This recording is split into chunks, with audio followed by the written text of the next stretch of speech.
Hello प्यारे बच्चों, क्या हाल चाल बेटा? एकदम बढ़िया। तो बेटा आज हम पढ़ने जा रहे हैं फ्रिक्शन। ठीक है, कई बच्चों को पता होगा, कईयों को नहीं पता होगा। जिनको पता है वो भी और जिनको नहीं पता है वो भी, सारे इस वीडियो को देखें। इसमें मैंने बहुत अच्छी अच्छी चीज समझा रहा हूँ बेटा आपको। ठीक है, तो कॉपी पेन निकाल लो और डाल लो हेडिंग फ्रिक्शन। बहुत छोटी वीडियो बनाई है बेटा मैंने, और इस छोटी वीडियो में सारे इंपॉर्टेंट कंसेप्ट मैंने कवर करे हैं। आप इस वीडियो को देख लोगे बेटा तो आपके सारे नीट और जेईई के सारे क्वेश्चन सॉल्व हो जाएंगे, इस पक्की पक्की गारंटी। लास्ट तक देखें वीडियो को। तो बेटा क्या पढ़ने जा रहे हैं इसमें? देखो, फ्रिक्शन में बेटा दो चीजें होती है मेन। एक होता है बेटा डायरेक्शन और दूसरा होता है मैग्नीट्यूड। डायरेक्शन में किस तरह के सवाल आएंगे? डायरेक्शन में हम इसमें इस तरह के क्वेश्चन करेंगे कि जैसे दो ब्लॉक्स रखे हैं बच्चों, एक M1 एक M2, है ना। ये 10 मीटर पर सेकंड से जा रहा है, ये 9 मीटर पर सेकंड से जा रहा है। तो इन दोनों ब्लॉक्स के बीच में फ्रिक्शन की डायरेक्शन क्या होगी, है ना।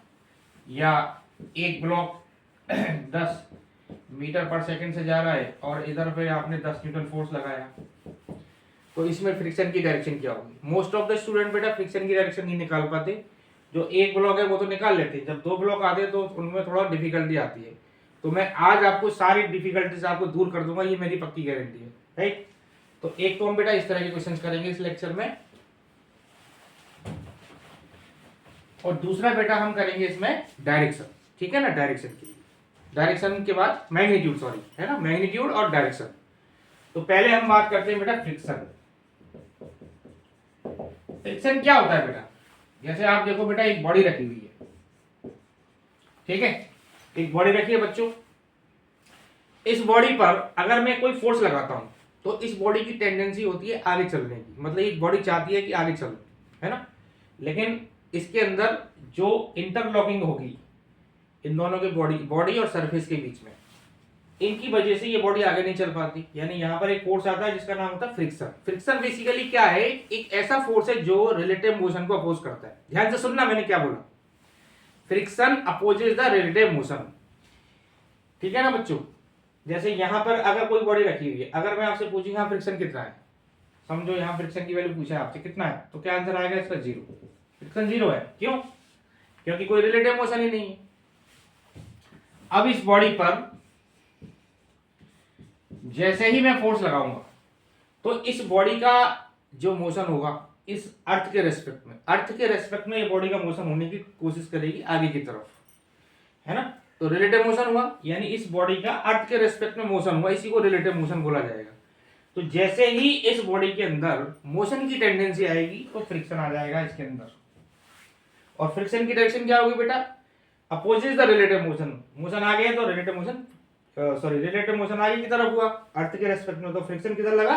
पीछे। ठीक है। तो अब हम बात करते हैं बेटा सबसे पहले इसमें मैग्नीट्यूड की, है ना। मैग्नीट्यूड, फ्रिक्शन का मैग्नीट्यूड कैसे निकालते हैं? देखो, तो पहले हम ले लेते हैं लॉ ऑफ फ्रिक्शन। क्या कहता है लॉ ऑफ फ्रिक्शन?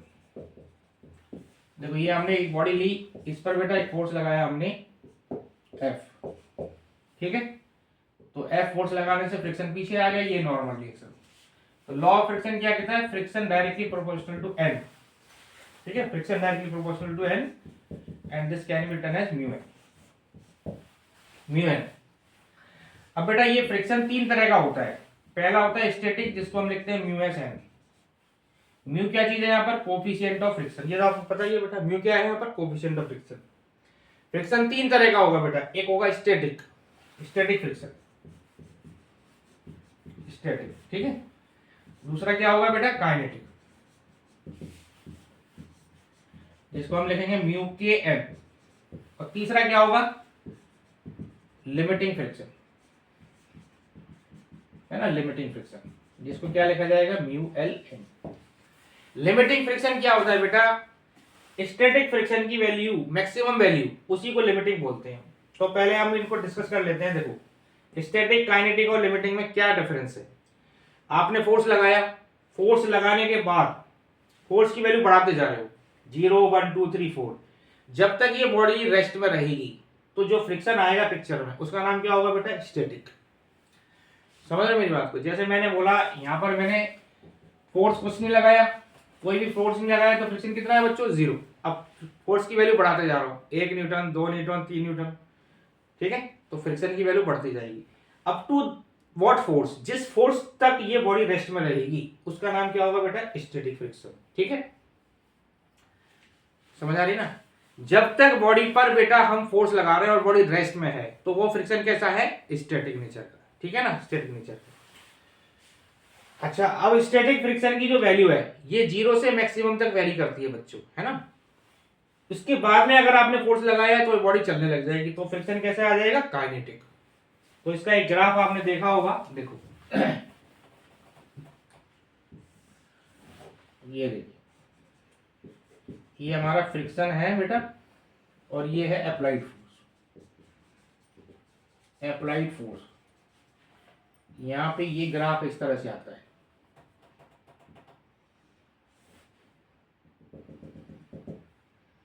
ये एंगल होता है 45 डिग्री। देखो इस ग्राफ को समझो, यहां पर मैंने 0 फोर्स लगाया बच्चों, अप्लाइड फोर्स वर्सेस फ्रिक्शन का ग्राफ है। 0 फोर्स तो फ्रिक्शन भी 0। अब इसके बाद मैं यहां पर फोर्स की वैल्यू बढ़ाता जा रहा हूं, फोर्स की वैल्यू बढ़ाता जा रहा हूं तो फ्रिक्शन की वैल्यू भी बढ़ती जा रही है। आप देखो यहां पर अप्लाइड फोर्स में बेटा देखो, यहां पर 0 फोर्स है, फ्रिक्शन भी 0। यहां अप्लाइड फोर्स इतना है तो फ्रिक्शन इतना आ गया, यहां अप्लाइड फोर्स इतना है तो फ्रिक्शन इतना। ठीक है, जैसे जैसे आप अप्लाइड फोर्स बढ़ाते जा रहे हो बेटा फ्रिक्शन की वैल्यू भी बढ़ती जा रही है ना। तो इसको बोलते हैं हम कि जो स्टैटिक फ्रिक्शन होगा वो सेल्फ एडजस्टिंग होगा, मतलब जितना फोर्स लगाओगे उतना ही फ्रिक्शन जनरेट होता जाएगा। अब ये वाला जो पॉइंट है यहां पर ये जो है बेटा इसको बोलते हैं लिमिटिंग फ्रिक्शन। लिमिटिंग फ्रिक्शन या इसका दूसरा नाम है मैक्सिमम स्टैटिक फ्रिक्शन। ठीक है, मैक्सिमम स्टैटिक फ्रिक्शन।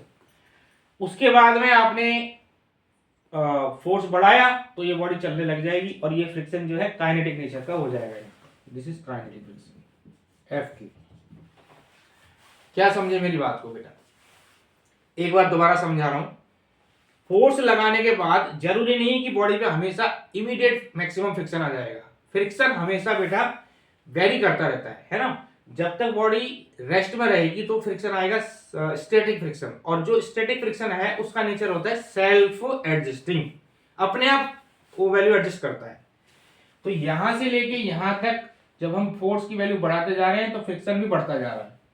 इस पॉइंट पर आगे क्या हो रहा है बेटा, फ्रिक्शन क्या हो रहा है, मैक्सिमम हो गया। इसके बाद आपने फोर्स और बढ़ाया तो बॉडी चलने लग जाएगी और ये फ्रिक्शन कम हो जाएगा, तो ये बाद में काइनेटिक फ्रिक्शन हो जाता है ना, ये नेचर। समझ आया बात की ग्राफ। तो अब आप इसको मैं देखो फ्रिक्शन का मैग्नीट्यूड निकालने के लिए मैं आपको एक लॉ लिख रहा हूं, ये आपको याद रखना है बच्चों। क्या लिखना है देखो कि इफ अप्लाइड फोर्स एफ, ये एफ एस मैक्सिमम से कम है, जो आपने अप्लाइड फोर्स लगाया अप्लाइड फोर्स एफ की वैल्यू एफ एस मैक्सिमम से कम है या इसके बराबर है, देन जो फ्रिक्शन होगा ये हो गया एफ अप्लाइड के बराबर। ठीक है, अगर अप्लाइड फोर्स की वैल्यू बेटा एफ एफ एस मैक्सिमम से कम है देन फ्रिक्शन क्या होगा, अप्लाइड फोर्स के बराबर। दूसरा, अगर applied force F S maximum से ज्यादा हो गया, एफ एस मैक्सिमम से ज्यादा हो गया तो फ्रिक्शन क्या आएगा, तो जो फ्रिक्शन आएगा बेटा दिस इज भी एफ के, यानी काइनेटिक फ्रिक्शन। ये दो फ्रिक्शन का जो डायरेक्शन फ्रिक्शन का मैग्नीट्यूड निकालने के लिए ये लॉ आपको लिए बड़े हेल्पफुल है, इनको याद रखना है आपको। ठीक है, अप्लाइड फोर्स बेटा अगर हम अप्लाइड फोर्स की वैल्यू एफ एस मैक्सिमम से कम लगाएंगे तो फ्रिक्शन जो आएगा वो अप्लाइड फोर्स के बराबर होगा, ध्यान रखना। ठीक है, जैसे देखो एग्जांपल लेते हैं बच्चों,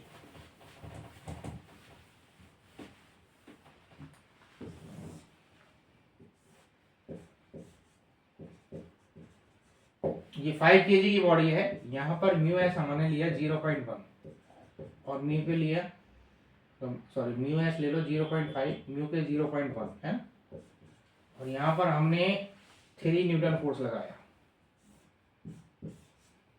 5 kg बॉडी, यहाँ पर 5 न्यूटन फोर्स लगाया, ये mu S equal to 0.1 0.5 sorry है ना, और म्यू के है 0.1।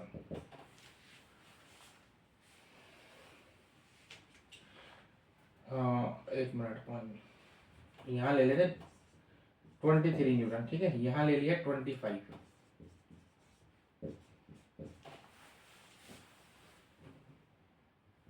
इसके बाद में 5 kg और यहाँ पे 30 न्यूटन फोर्स लगा, म्यू एस वही 0.5 और म्यू के है बेटा 0.01।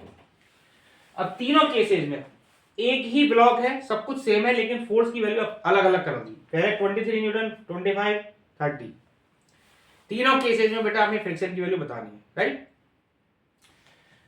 तो देखो बेटा, सबसे पहला काम क्या है आपका, एफ एस मैक्सिमम निकालना, ठीक है। तीनों केसेस में एफ एस मैक्सिमम सेम रहेगा। F S maximum, maximum friction कितना आएगा, उसका फॉर्मूला क्या लिखा अपन ने, म्यू एस एन, है ना, और एन की वैल्यू क्या है यहाँ पर, एन इक्वल टू 5G, है ना। म्यू एस की वैल्यू है 0.5 और एन की वैल्यू कितनी है, 5 इंटू जी, यानी कि ये हो गया 25। एफ एस मैक्सिमम आएगा बेटा 25, ठीक है। मतलब आप कितना भी फोर्स लगाओ, बॉडी पर जो मैक्सिमम फ्रिक्शन आएगा 25 आएगा, इससे ज्यादा नहीं आ सकता, ये कंफर्म है, ठीक है जी।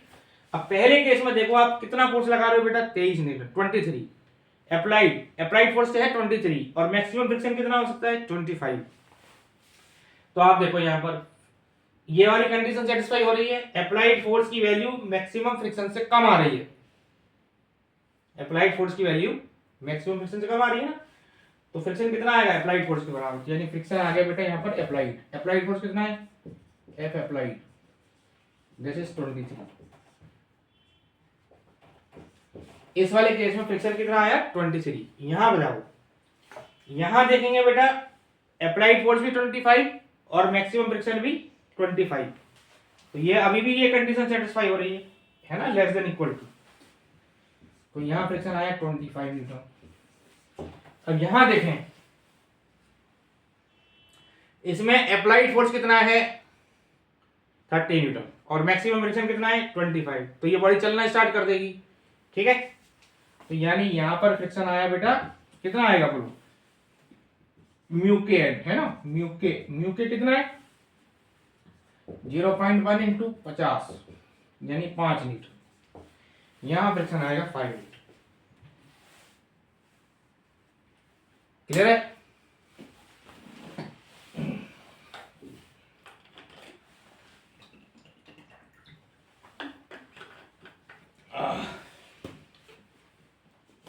क्या बात समझ में आई है बच्चों।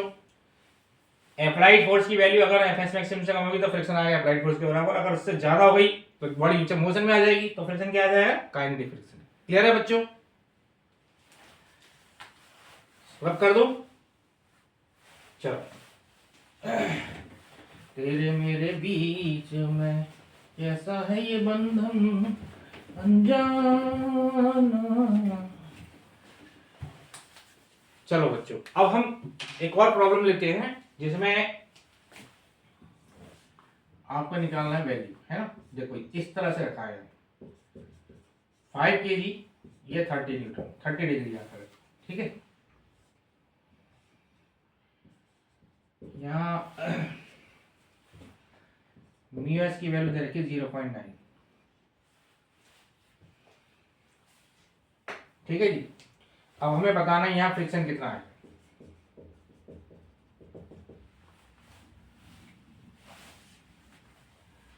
तो फ्रिक्शन कितना आएगा देखते हैं। तो देखो पहले इधर बेटा, इधर mg का 5g, इधर 5g, है ना, इधर कितना आएगा 5g cos 30, ये 30 डिग्री है, इधर कितना आ गया 5g sin 30। तो बेटा सबसे पहले इसमें देखो अप्लाइड फोर्स कितना है, अप्लाइड फोर्स कितना है यहाँ पर 5g, ये वाला खींच रहा है ना, 5g sin 30 खींच रहा है इसको, 5g sin 30, है ना, ये खींच रहा है, 5 25 न्यूटन तो है इस पे बेटा अप्लाइड फोर्स, ठीक है। अच्छा अब हम मैक्सिमम फ्रिक्शन देखते हैं पहले कितना आ सकता है।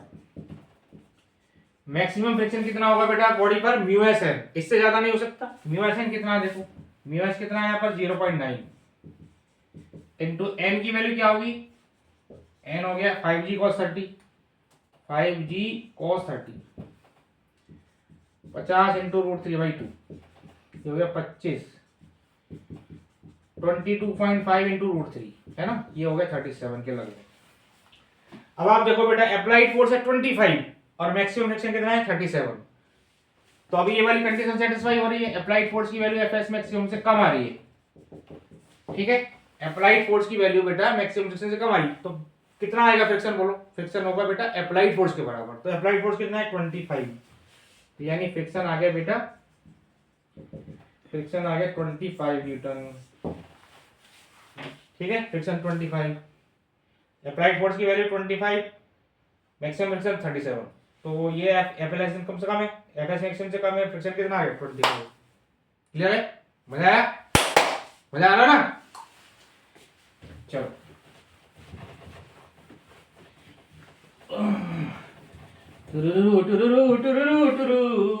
फिजिक्स बहुत मस्त सब्जेक्ट है बेटा, फ्रिक्शन बहुत ही आसान सब्जेक्ट है, तुम्हें फ्रिक्शन तो बिल्कुल समझ में आ जाएगा अच्छे ढंग से, पढ़ते रहो। चलो बेटा अब हम एक और सवाल लेते हैं, देखो यही क्वेश्चन है, यहाँ पर हमने टेंशन ये लगा दिया, ठीक है, ये 5 kg और यहाँ पर 30 डिग्री, ये म्यू एस है 0.9, ठीक है। अब हमें बताना है बेटा tension, tension in the string कितना आएगा, स्ट्रिंग में टेंशन कितना आएगा ये हमें बताना है, ठीक है। क्या बताना है बेटा, स्ट्रिंग में टेंशन, टेंशन बताना है बेटा स्प्रिंग में, है ना। तो इधर कौन सा फोर्स लगा बेटा, अभी बताया हमने 5g sin 30, ठीक है जी 5g sin 30, तो इसकी वैल्यू कितनी आ गई 50/2 यानी 25 न्यूटन। अच्छा यहाँ पर मैक्सिमम फ्रिक्शन कितना आ सकता है बोलो, एफएस मैक्सिमम अभी निकाला हमने, म्यू एस एन है ना, mu S mg cos theta cos 30, mu S कितना 0.9 इंटू 50 इंटू √3/2, ये आएगा 37 न्यूटन। हमें क्या बताना है बेटा, टेंशन बताना है, स्ट्रिंग के अंदर कितनी टेंशन होगी। अच्छा अब सुनो, जब भी फ्रिक्शन और टेंशन दोनों एक साथ आए, सुनो बच्चों, अगर फ्रिक्शन और टेंशन दोनों एक साथ आए बच्चों, तो पहले कौन किसका रोल प्ले होता है, पहले पिक्चर में आता है फ्रिक्शन, ठीक है ना। क्या बोला मैंने, अगर फ्रिक्शन और टेंशन साथ साथ आते हैं तो पहले कौन आएगा, पहले आएगा फ्रिक्शन पिक्चर में। तो आप देखो यहां पर जो खींच रहे हैं, खींचने वाले फोर्स कितना है बेटा 25, कितना है 25।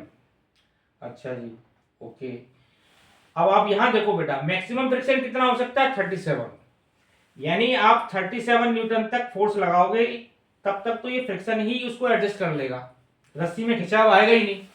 देखो टेंशन कब आएगा बताओ, टेंशन कब आएगा जब रस्सी खिंचेगी। तो मैंने आपको क्या बताया कि यहाँ पर मैक्सिमम फ्रिक्शन कितना हो सकता है 37, यानी 37 न्यूटन तक अगर आप फोर्स लगाओगे तो इसको तो फ्रिक्शन ही बैलेंस कर लेगा, है ना। 37 से ज्यादा अगर हम फोर्स लगाएंगे तब इसमें रस्सी में खिंचाव आएगा, यानी कि अगर आपने 25 न्यूटन फोर्स लगाया तो रस्सी में खिंचाव आया कि नहीं आया, नहीं आया। क्यों, क्योंकि इसको तो फ्रिक्शन नहीं बैलेंस कर लिया, फ्रिक्शन 37 न्यूटन तक जा सकता है, अगर आप 37 न्यूटन तक फोर्स लगाओगे तो रस्सी में टेंशन आएगा ही नहीं, ठीक है। तो इस कंडीशन में टेंशन कितना आया बच्चों 0, टेंशन हो गया 0। क्लियर,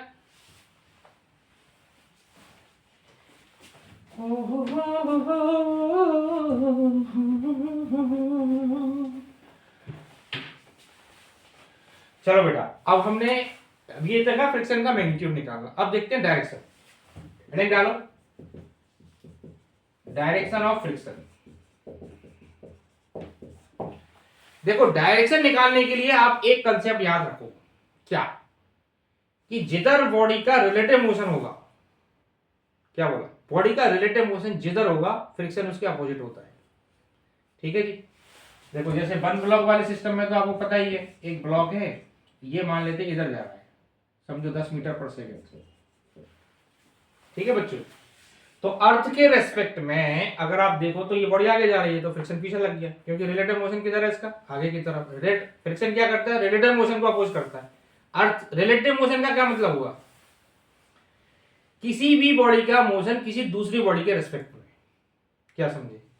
इस बॉडी का मोशन किसके रेस्पेक्ट में है? अर्थ के रेस्पेक्ट में। नहीं समझे? इस बॉडी का मोशन किसके रेस्पेक्ट में? अर्थ के रेस्पेक्ट में। ठीक है, अर्थ के रेस्पेक्ट में आगे भाग रही है तो फ्रिक्शन पीछे लग गया। ठीक है, अब अगर मैं इसको ऐसे लिख दूं, देखो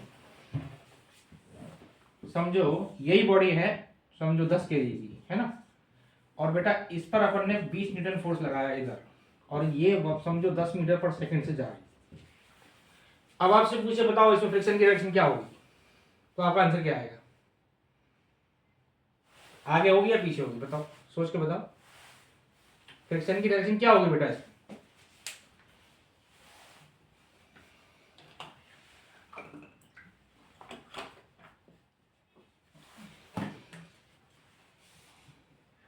देखो, अगर फ्रिक्शन भी है, सॉरी, अगर अप्लाइड फोर्स भी दे रखा है और बेटा वेलोसिटी भी दे रखी है, तो पहले किसको पिक्चर के पहले किसका प्रायोरिटी देंगे? बॉडी का मोशन किधर हो रहा है उसको प्रायोरिटी देंगे। इसका मतलब है 10 मीटर पर सेकंड से बॉडी राइट में जा रही है ना, तो फ्रिक्शन किधर आएगा? पीछे की तरफ। नहीं समझे बात को? बॉडी किधर जा रही है? 10 मीटर पर सेकंड से आगे।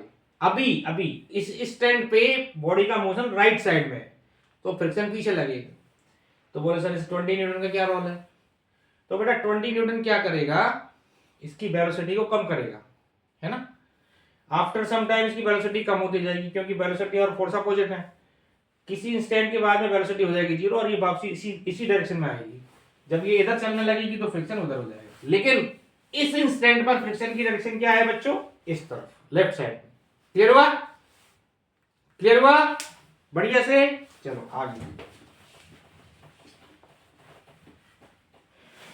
अब देखो बेटा, ऐसे दो ब्लॉक्स समझो, ये बॉडी ए है, ये बॉडी बी है। ये मान लेते हैं 5 मीटर पर सेकंड से जा रही है, 3 मीटर पर सेकंड से। ठीक है, अब यहां भी फ्रिक्शन है और यहां भी फ्रिक्शन है। अब हमें बताना है ए और बी के बीच में कितना फ्रिक्शन आएगा, और बी और ग्राउंड के बीच में जो फ्रिक्शन आएगा उसकी डायरेक्शन बता देंगे बेसिकली। ठीक है जी। तो देखो बेटा, ऐसे जितने ब्लॉक्स होते हैं उनमें आपने कैसे करना है? ए वाली बॉडी को देखो पहले, ए वाली बॉडी किस पर रखी हुई है? बी वाली बॉडी पर। तो ए का जो मोशन होगा वो बी के रेस्पेक्ट में होगा। तो देखो बेटा, हम ये निकालते हैं velocity of A with respect to B कितनी होगी। ए की वेलोसिटी बी के रेस्पेक्ट में कितनी होगी ये हमें निकालनी है। तो क्या लिखेंगे बताओ? B A minus B B, है ना, B A minus B B. समझो ये डायरेक्शन को हमने पॉजिटिव मान लिया, तो ए की डायरेक्शन कितनी है? 5 और बी की कितनी है? 4। बी की वेलोसिटी 4 है, तो 1 मीटर पर सेकंड, यानी velocity of A with respect to B होगी 1 मीटर पर सेकंड। यानी ए के रेस्पेक्ट में देखो, अगर मैं ए का एक वीडियो बनाता हूं यहां पर बेटा, तो अगर मैं बी पर खड़े होकर देख रहा हूं तो बी के रेस्पेक्ट में ए का मोशन किस तरफ है? आगे की तरफ है, क्योंकि प्लस आया है ना, इस डायरेक्शन को मैंने पॉजिटिव लिया है। तो यानी ए का मोशन बी के रेस्पेक्ट में किधर है? आगे की तरफ। तो फ्रिक्शन किधर लगेगा? पीछे, है ना, यहां फ्रिक्शन हो गया F1। और फ्रिक्शन हमेशा पेयर्स में आएगा, इस पर पीछे लगा तो इस पर आगे लगा, है ना, इस सरफेस पर, ए वाले पर पीछे और यहां पर आगे। यहां तक क्लियर हो गया? पहले हमने ए और बी का मोशन देखा, अब बी और ग्राउंड का देखेंगे। तो ग्राउंड के रेस्पेक्ट में बी का मोशन, बी कहां रखा है बच्चों? ग्राउंड पर। तो बी का मोशन किसके रेस्पेक्ट में देखा जाएगा? ग्राउंड के रेस्पेक्ट में, है ना। ग्राउंड पर खड़े होकर देखोगे बच्चों तो बी किधर भाग रहा है? आगे की तरफ। तो बी किधर भाग रहा है? आगे। ठीक है, तो ग्राउंड के रेस्पेक्ट में बी आगे भाग रहा है, तो फ्रिक्शन किधर लगेगा? पीछे, यानी फ्रिक्शन आ गया पीछे। क्लियर हुआ?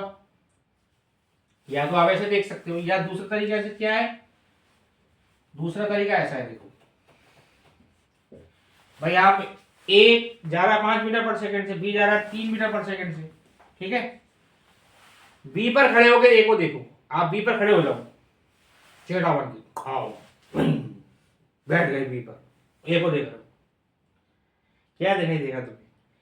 तुम बी पर खड़े हो गए तो तुम चल रहे हो 3 से, क्योंकि बी चल रहा है 3 से, तो तुम भी चलोगे। और ए कितना चल रहा है? 5 से। बी पर खड़े होके अगर तुम ए को देख रहे हो बच्चों, तो तुम्हें ए जो है बेटा आगे जाता दिखाई देगा, क्योंकि तुम 3 से जा रहे हो, 5 से जा रहा है। क्लियर है कि नहीं? तो ए पर फ्रिक्शन किधर आएगा? पीछे, क्योंकि ए आगे भाग रहा है तो फ्रिक्शन लग गया पीछे। ठीक है, यहां पर आगे ए पर फ्रिक्शन पीछे लगा तो बी पर आगे लगेगा। अब बी का मोशन देखना है तो ग्राउंड पे खड़े हो जाओ, ग्राउंड पे खड़े होकर देखो बी किधर जा रहा है, बी आगे जा रहा है, क्यों भाई, फ्रिक्शन पीछे लगा। क्लियर हुई बात। अब देखो अगर मैंने इसका उल्टा कर दिया, देखो जैसे इसको मैंने 3 लिख दिया और इसको लिख दिया 5, ठीक है। अब कहानी क्या होगी, अब कहानी क्या होगी बच्चों, अगर मैं ए का मोशन देखता हूं बी के रेस्पेक्ट, ए का जो मोशन है वो बी के रेस्पेक्ट में, velocity of A with respect to B, तो क्या आएगा बताओ, B A minus B B. B A कितना है 3 और बी बी कितना है 5, यानी कि -2, यानी कि व्हाट, इस केस में बेटा जब हम बी के रेस्पेक्ट में ए का मोशन देख रहे हैं तो ए की वेलोसिटी कितनी आ रही है, बी पर खड़े होकर देखेंगे तो ए कितना आ रहा है -2, मतलब ए पीछे आकर दिखाई देगा। बी पर खड़े होकर अगर हम ए को देखेंगे इस कंडीशन में, क्यों भाई, क्योंकि बी मतलब तुम तो जा रहे हो 5 से, 5 बी पर खड़े हो जाओ, तुम कितने से जा रहे हो 5 से, और वो कितने जा रहा है 3 से, तो वो तुम्हें पीछे आता दिखाई देगा। क्लियर है ना। तो बेटा ए पर जो फ्रिक्शन लगा वो लगा आगे की तरफ, क्योंकि ए पीछे आता दिखाई दे रहा है ना, यानी इस सरफेस पे फ्रिक्शन आ गया इस पर F1 और बी पर आ जाएगा आगे की तरफ, ये वाला फ्रिक्शन पेयर्स में आ गया। अब बी और ग्राउंड के बीच में देखना है तो ग्राउंड पे खड़े होकर देखो बी को, तो बी आगे जा रहा है 5 से, तो ग्राउंड की तरफ फोर्स लगाएगा तो पीछे फ्रिक्शन। क्लियर हो गया। एक मैं आपको देता हूं, है ना, ये करके दिखाना है आपको बेटा। जू जू जू जू जू जू जू जू जू यशोदा का नंद लाला ए बी सी। देखो बच्चों ये 10 मीटर पर सेकंड, ये 5 मीटर पर सेकंड और ये 4 मीटर पर सेकंड, ठीक है। ये लिखो बेटा फटाफट लिखो, यहां पर कितनी सरफेस है, 1 2 3, तीनों सरफेसेस में फ्रिक्शन की डायरेक्शन बतानी है आपको।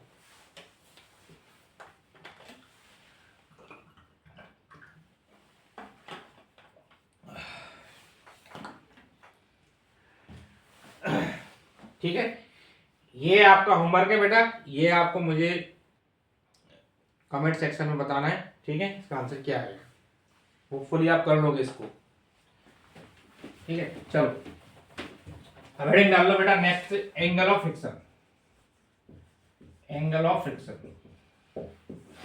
देखो ये बेटा एम मास की बॉडी रखी है, यहां पर आपने फोर्स लगाया एफ, ये फ्रिक्शन, ये नॉर्मल रिएक्शन, ठीक है। तो फ्रिक्शन देखो, ये जो ग्राउंड है, ग्राउंड इस बॉडी पे 2 फोर्स लगा रही है, एक तो लगा रही है बेटा फ्रिक्शन, दूसरा नॉर्मल रिएक्शन, तो इनका रिजल्टेंट ये है आर, ठीक है। तो रिजल्टेंट नॉर्मल और फ्रिक्शन का जो रिजल्टेंट है, क्या बोला, नॉर्मल और फ्रिक्शन का जो रिजल्टेंट है वो नॉर्मल से जितना एंगल बनाता है बच्चों वो क्या होता है, एंगल ऑफ फ्रिक्शन। देखो ये एफ है तो ये भी एफ हो गया, टेन थीटा कितना आ गया एफ बाई एन, इस वाले ट्राइंगल का tan theta F by N हुआ, एफ कितना आ गया म्यू एन बाई एन, ठीक है। टेन थीटा आ गया बेटा म्यू, तो थीटा आ गया टेन इनवर्स म्यू, ये आपका थीटा जो है इसको क्या बोलते हैं बेटा, एंगल ऑफ फ्रिक्शन, ठीक है जी, angle of friction. Angle of friction समझ आया। फ्रिक्शन और नॉर्मल का जो रिजल्टेंट है, फ्रिक्शन और नॉर्मल का जो रिजल्टेंट है, ये रिजल्टेंट, ये जो रिजल्टेंट है नॉर्मल के साथ जो एंगल बनाएगा, this is theta, this is called the angle of friction. Clear है।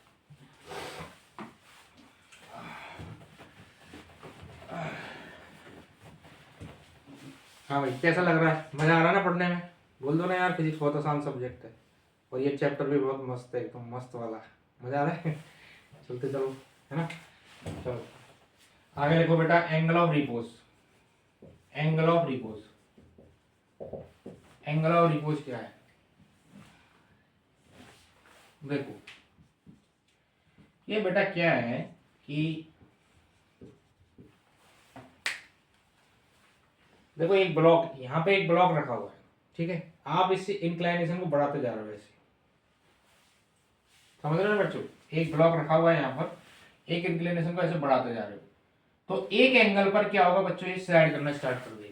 ये ब्लॉक पहले ऐसे था, इंक्लाइनेशन ऐसे थी, अब आपने इसको ऐसे बढ़ाया है ना, तो एक एंगल पर क्या होगा बच्चों, ये ब्लॉक स्लाइड करना स्टार्ट कर देगा। तो जिस एंगल पे ये बॉडी स्लाइड करना स्टार्ट करेगी उस एंगल को क्या बोलते हैं, एंगल ऑफ रिपोज। क्लियर हुआ?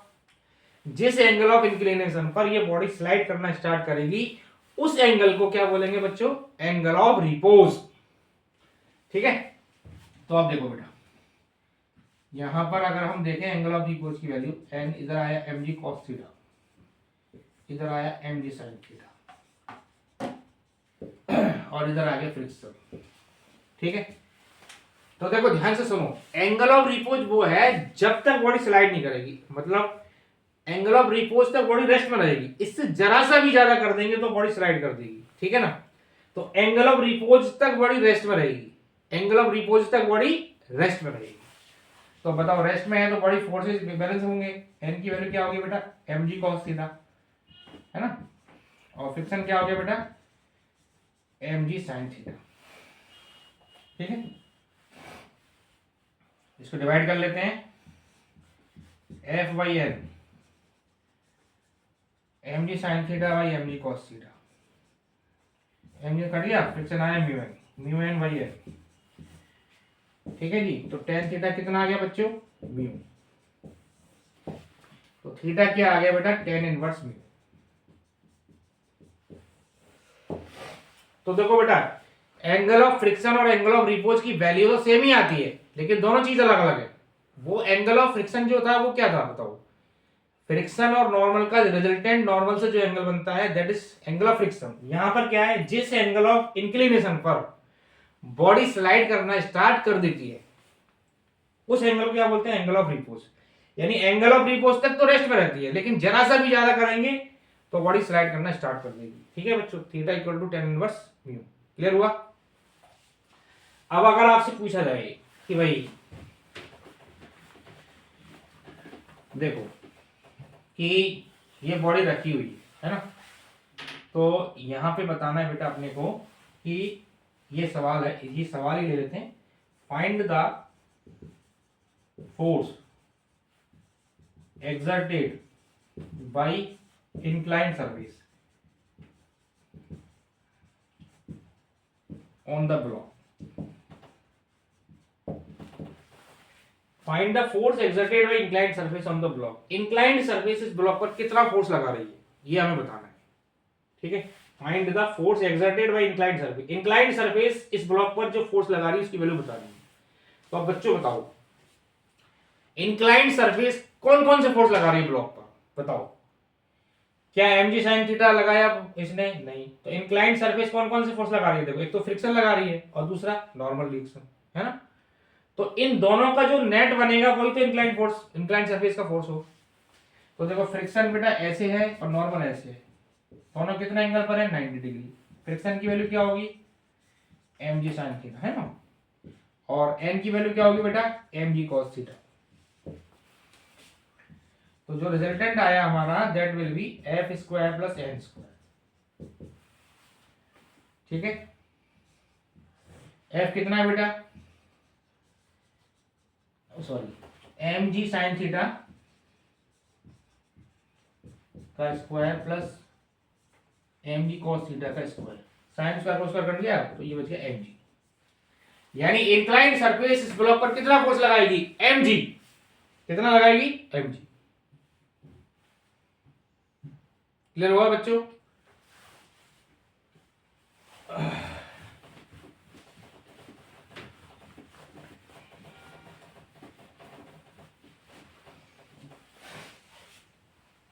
देखो बेटा अब हम क्वेश्चन लेते हैं, एक चेन वाला प्रॉब्लम लेते हैं। देखो यहां पर एक चेन रखी हुई है, ठीक है।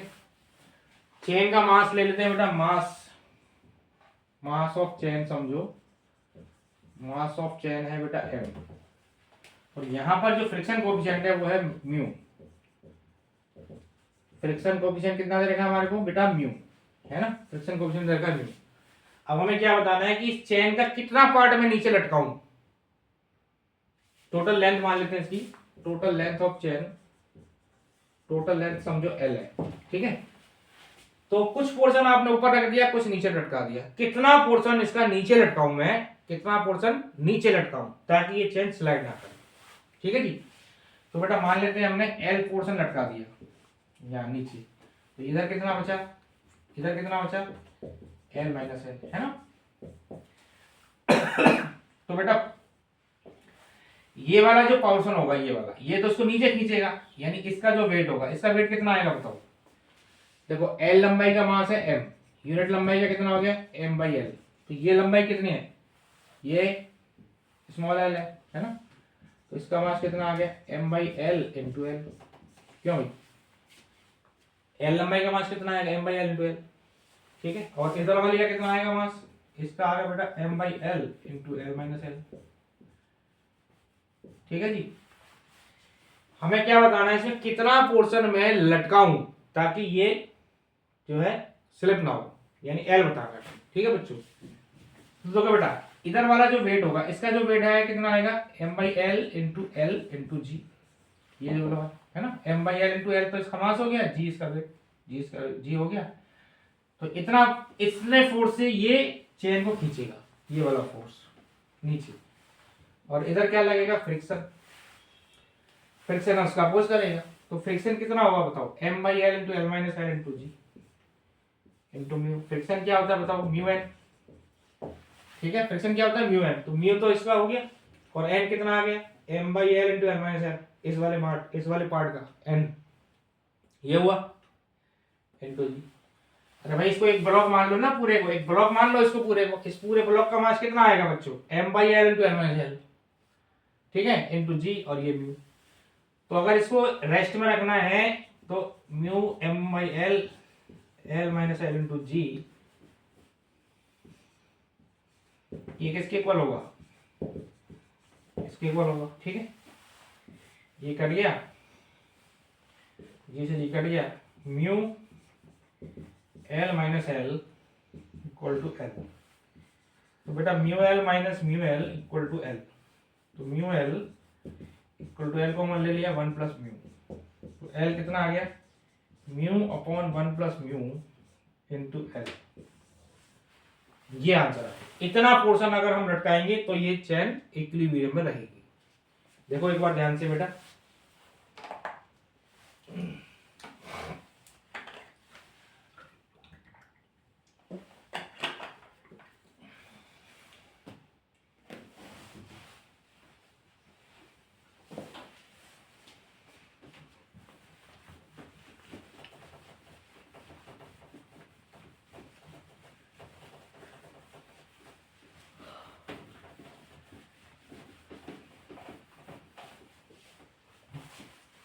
चलो अब हम नेक्स्ट प्रॉब्लम लेते हैं बेटा।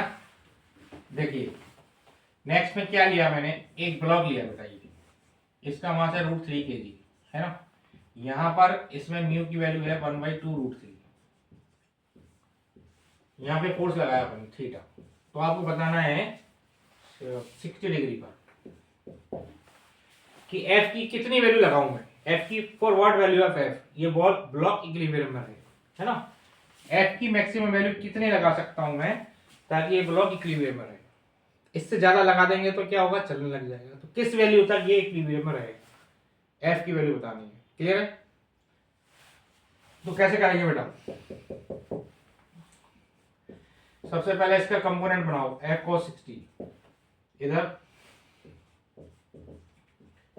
एफ sin 60, है ना, एफ का इधर कंपोनेंट, नीचे क्या आएगा √3g, इधर n, ठीक है, इधर फ्रिक्शन। देखो ये एफ cos 60 है बेटा, ये आगे चलाएगा तो फ्रिक्शन इधर लगा, नॉर्मल रिएक्शन एफ के दो कंपोनेंट बना एफ sin 60, ठीक है। तो बेटा एफ sin, पूरी बॉडी इक्विलिब्रियम में तो फोर्स बैलेंस होंगे, तो देखो डाउनवर्ड फोर्स कितना आ गया F sin 60 plus √3g equal to m, ठीक है, F sin 60 √3/2f plus √3g equal to n, ठीक है, n की वैल्यू आ गई। अब देखो अगर ये चलना नहीं है, इक्विलिब्रियम में रखना है, तो f cos 60 की वैल्यू बेटा किसकी इक्वल होनी चाहिए, फ्रिक्शन की इक्वल होनी चाहिए, है ना।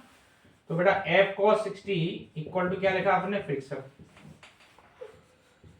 f cos 60 equal to friction कितना आ गया, म्यू एन, है ना, म्यू एन।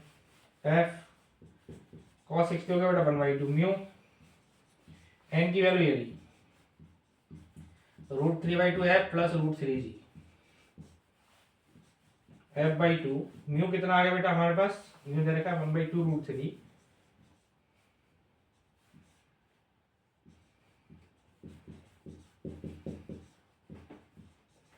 ठीक है, 2 से 2 कट गया, अब √3 से अंदर घुसा दो उसको, ये आ गया f/2 प्लस जी, ठीक है। इसको थोड़ा इधर कर रहा हूं बेटा, ये f इधर चला गया, f minus f/2 equal to 10, ठीक है, 10 आ गई, तो f/2 इक्वल टू 10, तो f आ गया 20 न्यूटन, यानी 20 न्यूटन तक अगर मैं इसमें फोर्स लगाऊंगा तो क्या होगा बताओ, ये रेस्ट पर रहेगा, इक्विलिब्रियम में रहेगा, इससे ज्यादा लगा दे चलने लग जाएगा। क्या बात समझ में आ रही है, मजा आ रहा है ना, एकदम क्लियर, एकदम कॉन्सेप्ट क्लियर हो गया ना, एकदम क्रिस्टल क्लियर। चलो लिख लो बेटा, इसको फटाफट लिखो।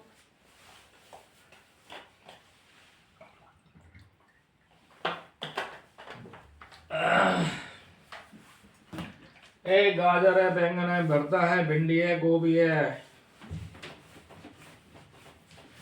चलो भैया समझ में आ रहा है ना बच्चों, मस्त वाला, एकदम फर्स्ट क्लास। अब सुनो, अब आप हेडिंग डालो बेटा, मोशन ऑन इंक्लाइंड प्लेन, ठीक है, इंक्लाइंड प्लेन पे करने के बाद। तो बेटा देखो, एक ब्लॉक है हमारा, ठीक है, ये ब्लॉक समझो, ये ब्लॉक नीचे जा रहा है ना, ए एक्सेलरेशन से, तो हमें बताना है इस ए की वैल्यू क्या होगी, नीचे जा रहा है, तो नीचे कब जाएगा, नीचे कब जाएगा बच्चों बताओ, जब नीचे जा रहा है तो इधर कौन सा फोर्स होगा, mg sin थीटा, है ना, और इधर क्या रहेगा बच्चों, फ्रिक्शन, है ना, फ्रिक्शन, ये नॉर्मल रिएक्शन, और इधर क्या आ गया बच्चों, mg cos थीटा, है ना।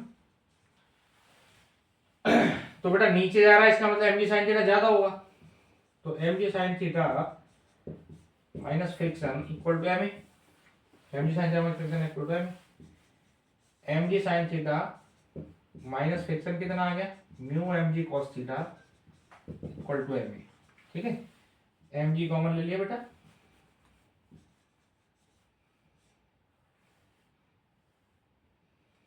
तो sin theta minus mu cos theta equal to M, M से एम कट गया,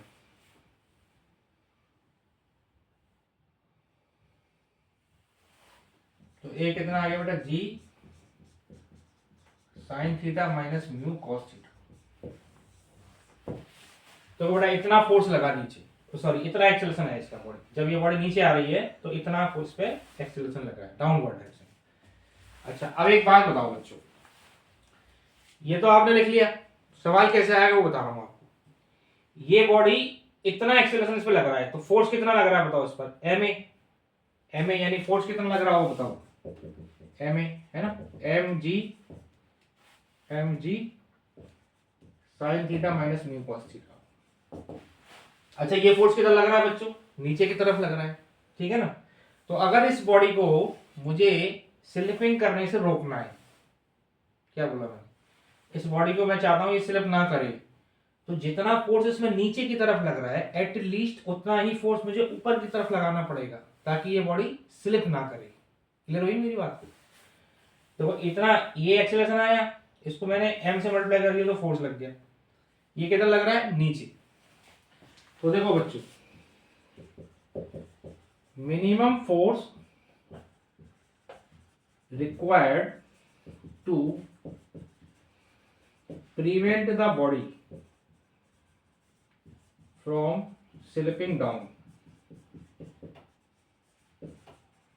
कितना आएगा बोलो, इस बॉडी को स्लिप करने से रोकना है तो कितना फोर्स लगाना पड़ेगा, minimum force required to prevent the body from slipping down, कितना लगाना पड़ेगा बेटा, M G sine theta minus mu cos theta,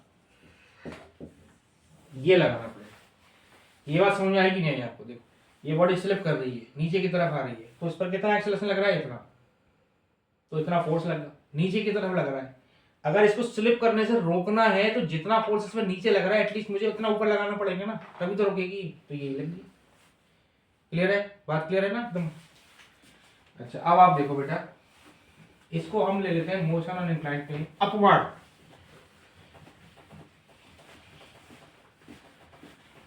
देखो अब लिखो मोशन, अपवर्ड मोशन है ना, अपवर्ड मोशन। ये बॉडी ऊपर जा रही है बेटा, ऊपर की तरफ जा रही है।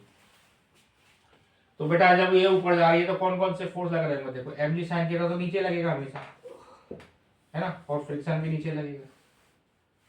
ठीक है जी, एम जी साइन थीटा और एफ ये दोनों इसको नीचे की तरफ लग रहे हैं। तो क्या आया बताओ, नेट फोर्स कितना आया बताओ उस पर नीचे की तरफ, M G sine theta plus F. ठीक है, M G sine theta plus F की जगह क्या लिख सकते हैं बेटा, mu M G cos theta, है ना। ये आ गया M G sine theta plus mu cos theta. कहने का मतलब है बेटा कि अगर ये बॉडी ऊपर जा रही है तो फ्रिक्शन भी नीचे लगेगा, एम जी साइन थीटा भी नीचे लगेगा, तो उस पर नीचे की तरफ कितना फोर्स लग रहा है बताओ, M G sine theta plus mu cos theta, ये नीचे लग रहा है। ठीक है, ये बात समझ आया ना बच्चों? अब मैं चाहता हूं इस बॉडी को ऊपर धक्का देना, तो जितना फोर्स बेटा नीचे लग रहा है इतना ही मुझे ऊपर लगाना पड़ेगा, समझ गए ना। तो नीचे कितना लग रहा है बेटा, नीचे मतलब along द इंक्लिनेशन डाउनवर्ड, तो इतना लग रहा है नीचे। तो अब देखो यहां पर minimum force required to push the body up, minimum force required to push the body up on inclined plane. कितना आएगा बेटा, एम जी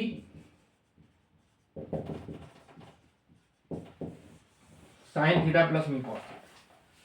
जितना नीचे लग रहा है उतना ही मुझे ऊपर देना पड़ेगा ना बेटा, तभी तो ये ऊपर धक्का जाएगा। तो कितना लगेंगे, minimum force required to push the body up, ऊपर धक्का देना है तो कितना फोर्स लगाना पड़ेगा, M G sine theta plus mu cos theta. ये बात समझ में आ गया?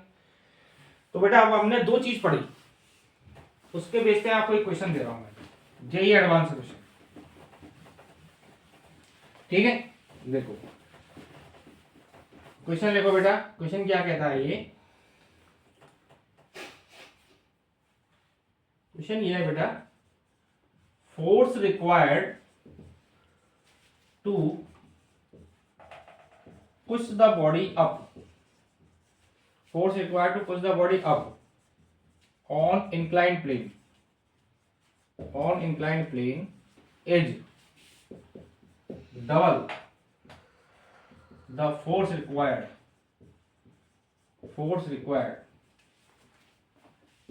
to prevent the body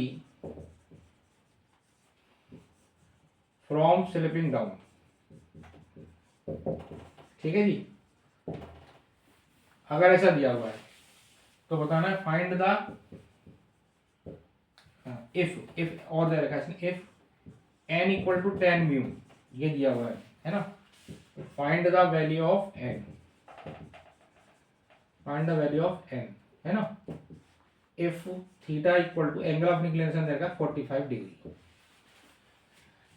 question ध्यान से पढ़ो बेटा, पहले क्या कह रहा है question, force required to push the body, ऊपर धक्का देने वाला जो फोर्स है वो यानी कि F अप, ये डबल है F डाउन।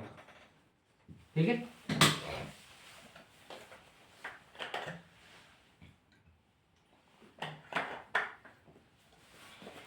F अप की तरफ जो लग रहा है बेटा वो 2 टाइम्स है डाउन। तो अप यानी ऊपर वाला जो फोर्स है बेटा वो क्या लिखा है हमने अभी, M G sine theta plus mu cos theta लिखा ना अभी, this is equal to 2 equal to M G sine theta minus mu cos theta.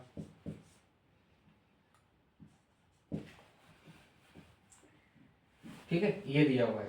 M जी से एम जी कट गया, ये कितना आ गया बेटा sine theta plus mu cos theta equal to 2 sine theta minus 2 mu cos theta.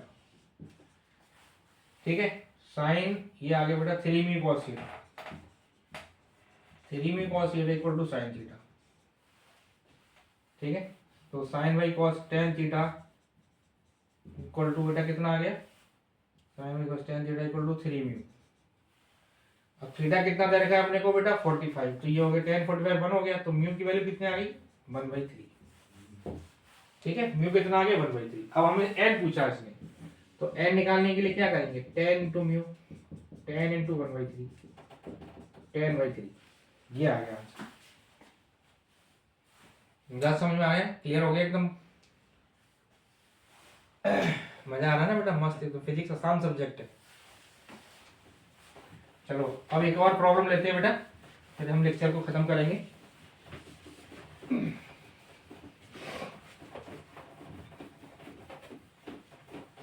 देखिए अगला question क्या कह रहा है बेटा, अगला क्वेश्चन आपके सामने बहुत ही बढ़िया बेहतरीन सवाल। देखो एक बेटा हमारे पास स्मूथ सरफेस है, स्मूथ है ना, और एक किधर है, एक रफ सरफेस, ये है रफ। ठीक है बच्चों, ये रफ है, ये थीटा है और ये भी थीटा है ना, सब कुछ सेम है, इसकी भी लंबाई एस है और ये भी एस है।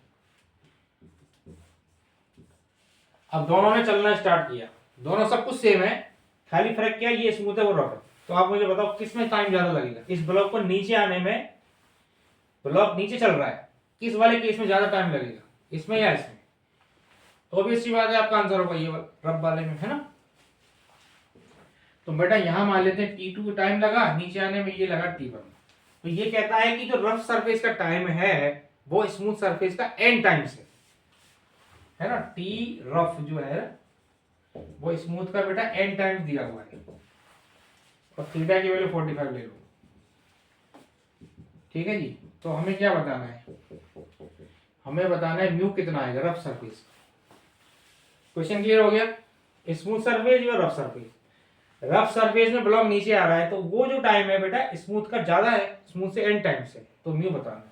ठीक है जी, तो कैसे प्रोसीड करेंगे बेटा, देखो पहले आप बताओ, स्मूथ सरफेस जब नीचे आ रहा है तो फ्रिक्शन तो है नहीं यहाँ पर, तो यहाँ पे जो फोर्स लग रहा है बेटा mg sin थीटा है ना, तो mg sin theta equal to लिखा बेटा ma,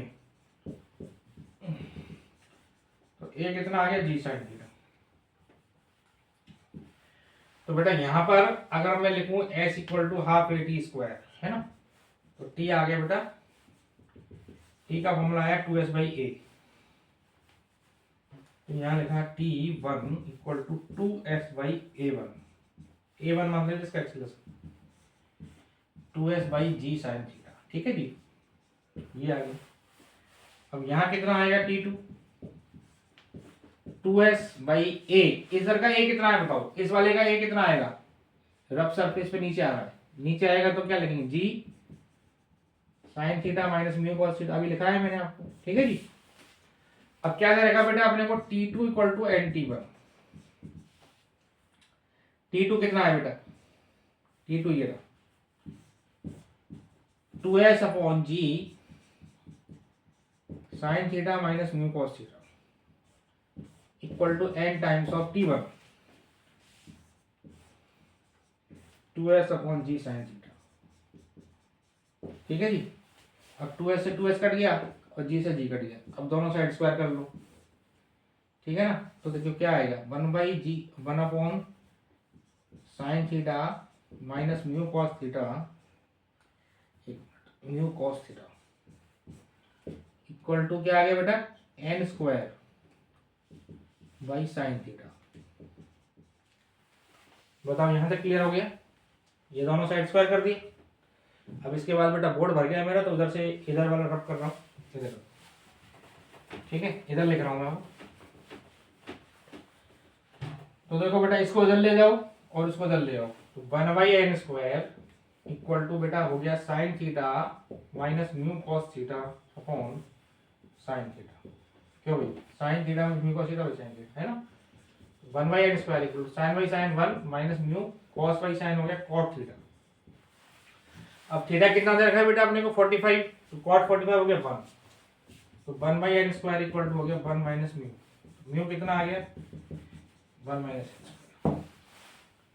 क्लियर है, मजा आया, ऐसा वो सवाल हो गया।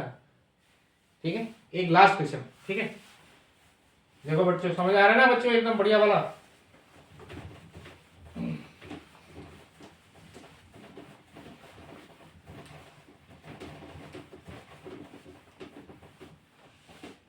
देखो अगला क्वेश्चन है बेटा ये है,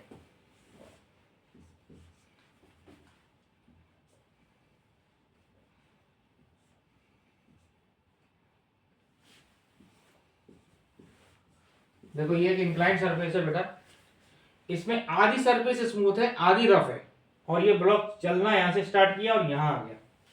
ये सरफेस है इसकी स्मूथ और ये है रफ। ठीक है, बॉडी ने चलना स्टार्ट किया यहां से, start from rest and comes to the rest, ऐसा दिया हुआ है। तो हमें क्या बताना है, म्यू कितना आएगा, ये एंगल थीटा, रफ सरफेस का म्यू। क्या लिखा बेटा, body starts from rest and comes to rest. Body ने चलना स्टार्ट किया रेस्ट से, और रेस्ट से में start from rest and comes to rest. तो आपको क्या बताना है, रफ सरफेस का म्यू बताना है, म्यू कितना आएगा रफ सरफेस। ठीक है, कैसे करेंगे, देखो ये ए है ये बी है, तो बेटा अब आप जब ये क्वेश्चन आएगा आपके दिमाग में क्या स्ट्राइक करेगा, कैसे सॉल्व किया जाए। तो देखो आपको क्या दे रखा है, यहाँ पे डिस्टेंस दे रखी है बेटा, है ना एस, ये डिस्टेंस हो गई s/2, आधा आधा है ये, आधा इंक्लाइन जो है रफ है आधा स्मूथ है। तो बेटा आपको इसमें पहले क्या करना पड़ेगा, यहाँ वेलोसिटी निकालनी पड़ेगी, है ना, यहाँ से यहाँ तक, उसके बाद फिर यहाँ से यहाँ तक। मतलब इसको हम दो भागों में डिवाइड कर लेते हैं इसके मोशन को, पहले ए से पी और फिर पी से बी। तो बेटा ए से पी जब हम देखेंगे तो हमें डिस्टेंस दे रखी है, इधर एक्सेलरेशन भी दे रखा है, इधर इनिशियल वेलोसिटी 0 दे रखी है। तो हमारे दिमाग में आएगा कि हमें न्यूटन की थर्ड इक्वेशन लगा लेनी चाहिए, है ना। तो बेटा ए से पी में देखो v square equal to u square plus 2as, है ना, vp square, a to p वाला मोशन देख रहे हैं। a से p जब देखा बेटा तो a पर इनिशियल वेलोसिटी कितनी है इसकी 0, फाइनल वेलोसिटी bp, 2a कितना लिखेंगे g sin थीटा, है ना, यहां से यहां पे स्मूथ सरफेस पे एक्सेलरेशन कितना आएगा g sin थीटा, और ये हो गया s/2।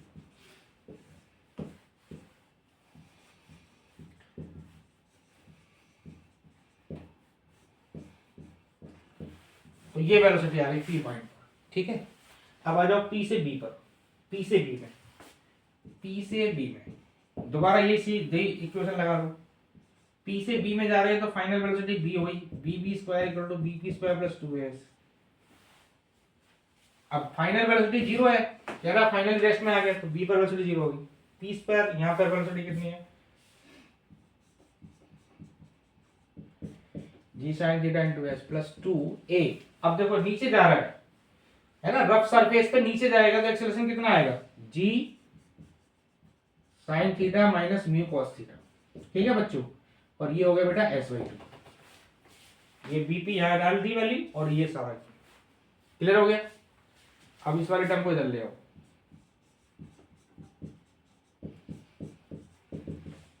टू से टू कट गया,